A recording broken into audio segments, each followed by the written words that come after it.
Good morning friend, मैं CA Rajesh Khurana आप सबका स्वागत करता हूं अपने यूट्यूब चैनल जिसका नाम है tax knowledge with CA Rajesh Khurana. आज हर संडे की तरह एक इनकम टैक्स का टॉपिक जो हम लेके चल रहे हैं वो है tax on income from virtual digital asset VDA. तो इनकम टैक्स के जो भी प्रोविज़न है वर्चुअल डिजिटल एसेट के ऊपर वो हम डिस्कस करेंगे। अब सबसे पहले तो आप ये पूछोगे जी वर्चुअल डिजिटल एसेट होती क्या है, वीडीए है क्या?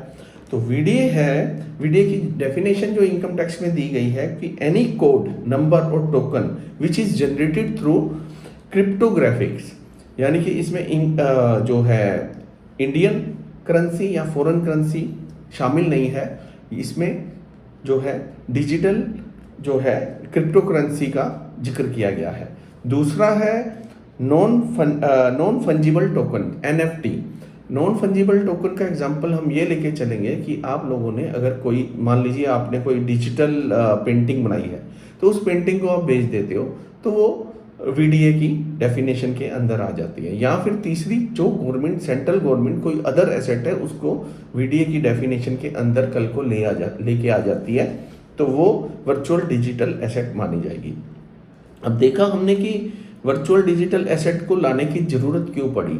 क्या हुआ कि फाइनेंशियल ईयर 1 अप्रैल 2022 से यानी कि असेसमेंट ईयर 2023-24 से इसके ऊपर टैक्स प्रोविज़न आए। इससे पहले क्या होता था, लोग क्रिप्टो करेंसी में बहुत ज़्यादा ट्रेडिंग करने लग गए थे, जैसे बिटकॉइन, फैंटम, मतलब पता नहीं कितने टाइप की क्रिप्टो करेंसी में लोगों ने बहुत पैसा कमाया और लॉस भी किया, ऐसी बात नहीं है, लेकिन पैसा बहुत कमाया है। करोड़ों रुपए कमा के उन्होंने बिना किसी टैक्स के करोड़ों रुपए कमा लिए और इनकम टैक्स की नज़र से एकदम बचे रहे, क्योंकि क्रिप्टो करेंसी के ऊपर इनकम टैक्स का इंडिया में कोई प्रोविज़न ही नहीं थे। इनकम टैक्स उस पर कुछ बोलेंगे तो फिर 1 अप्रैल 2022 से ये इनकम टैक्स के प्रोविज़न लाए गए और इस क्रिप्टो करेंसी की या वीडीए, हम वर्चुअल डिजिटल एसेट की बात करेंगे, हम खाली क्रिप्टो करेंसी की बात नहीं करेंगे। वर्चुअल डिजिटल एसेट मीन्स उसमें क्रिप्टो करेंसी भी आ जाएगी, एनएफटी भी आ जाएगी।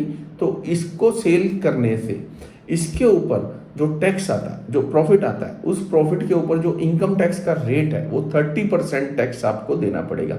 मान लीजिए आपने 10 लाख का एक कोई आपने क्रिप्टो करेंसी बेची, बिटकॉइन बेचे, आपने वो 7-8 लाख के 8 लाख के खरीदे हुए थे, तो आपको 2 लाख रुपए जो प्रॉफिट हुआ उस पर आपको 30% टैक्स, इनकम टैक्स दे देना है गवर्नमेंट को।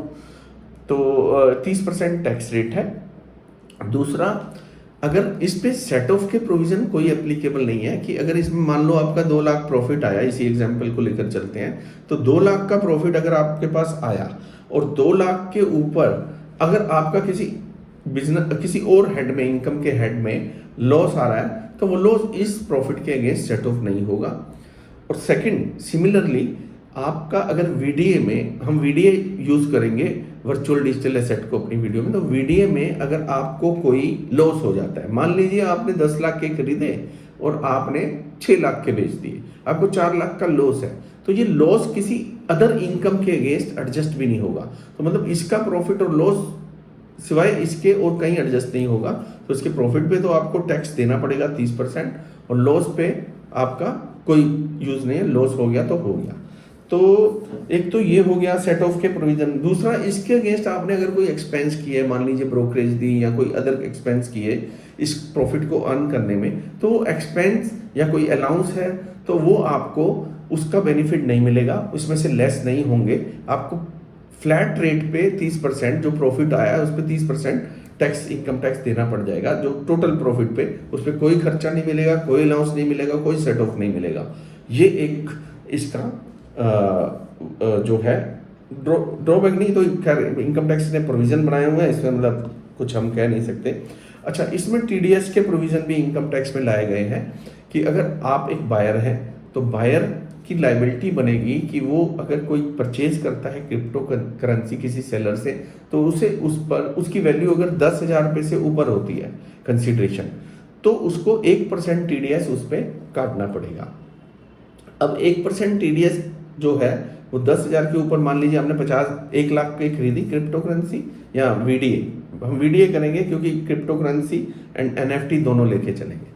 तो वो अगर हमने 1 लाख की खरीदी, परचेज करी, हमने सेलर का 1% TDS 1000 रुपये काट देना है। तो TDS 194S के अंदर इस प्रोविज़न को लाया गया है।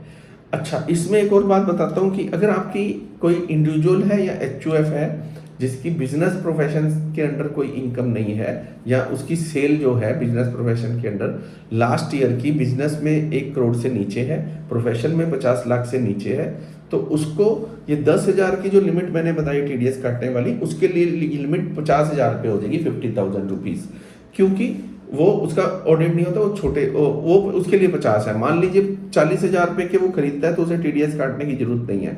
अगर मान लीजिए 2 लाख के खरीदता है तो उसे 50 से ऊपर टाप के तो 1% 2 लाख पे उसको TDS काटना पड़ेगा। ये हो गया। अब जो ये जिसकी मैं बात कर रहा हूँ इंडिविजुअल HUF जिनकी प्रॉफिट जो है वो लिमिट टर्नओवर की लिमिट कम है 1 करोड़ या 50 लाख से, उनको TDS नंबर लेने की भी जरूरत नहीं है। उनको TDS नंबर लेने की कोई जरूरत नहीं है। वो एक 26QE फॉर्म है, उसके थ्रू ये जमा करा देंगे अपना TDS, तो उनको TDS नंबर लेने की कोई जरूरत नहीं है। बस इतने ही प्रोसेस है। बाकी एक और इसमें है कि अगर हम किसी एक्सचेंज के थ्रू करते हैं, अगर हम ये डायरेक्ट सेलर परचेजर की बात करी थी मैंने 1% TDS की, अगर हम एक्सचेंज के थ्रू परचेज करते हैं, कोई मान लीजिए बिटकॉइन खरीदे, WZirX एक्सचेंज है, WZirX से खरीद लिया हमने, तो उस एक्सचेंज के थ्रू खरीदने से क्या है, हमें TDS काटने की कोई ज़रूरत नहीं है, क्योंकि एक्सचेंज के केस में होगा एक सेलर, एक एक्सचेंज, एक परचेजर, तो ट्राइंगल बन गया, बीच में एक्सचेंज है। जिस बंदे ने परचेज करा, मान लो WZirX से परचेज करा, तो उसको TDS काटने की जरूरत नहीं है। अब WZirX या एक्सचेंज की ड्यूटी बन जाती है कि वो सेलर से 1% TDS काटे। तो जब आप एक्सचेंज के थ्रू परचेज कर रहे हैं तो आप TDS नहीं काटेंगे, वो एक्सचेंज ही अपना, उसी की लायबिलिटी है, वो अपना काटेगा सेलर से। ठीक है, तो ये सारी चीज़ें हैं। तो बस इतनी सी वीडियो आज की है, छोटी सी। तो मेरे हिसाब से आपको थोड़ा सा कंसेप्ट क्लियर हो गया। तो अभी अगर आप क्रिप्टो करेंसी में डील कर रहे हैं, परचेज सेल कर रहे हैं, तो आई थिंक आपके लिए बहुत ये सारी जो मेरी वीडियो होगी बहुत यूज़फुल होगी। तो आप ये मान के चलिए कि जो भी प्रॉफिट होगा उस पर आपको अपनी आने वाली रिटर्न में 30% टैक्स भरना है। इसी के साथ ही आज की वीडियो यहीं पर समाप्त करता हूँ। Thank you.